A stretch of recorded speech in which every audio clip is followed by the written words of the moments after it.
So first of all, I think a big bang property like World Cup cannot be seen tactically, because while it comes at a high cost, it definitely has to be seen what it does to you in terms of brand building. I think that's a very important filter I would look at it from. Having said that, obviously cricket sells in India, there's no doubt about that. And if you have a brand which is got a strong fit with cricket, it is definitely something which gives you a lot of synergy. But if you look at this from this year's World Cup, I think there is definitely a couple of questions which are there in everybody's mind. One is the timing of the matches, right? All the matches are definitely not at India prime time. So that is one factor which definitely would come into play versus the last World Cup which was in India. That is one difference definitely.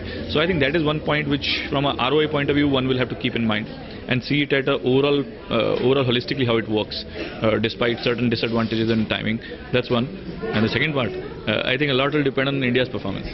That is not kind of inspiring a lot of confidence, to be very honest. And we've seen that in these properties, if India just doesn't perform well, the whole thing could just crash. So that I think is a bit of a risk assessment one has to do.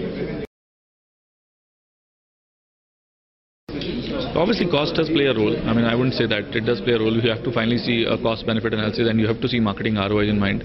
So that is something which I can't comment on, because the rates are being discussed differently for different companies, and obviously there are certain negotiations happen, but ROI does play a role. See, media is definitely getting more fragmented. So I clearly see TV continuing, TV and print both going to be strong. So I don't see any letdown in both TV and print happening.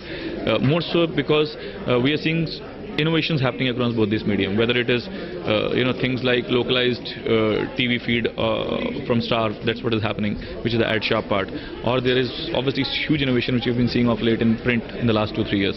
So I think TV print won't be affected.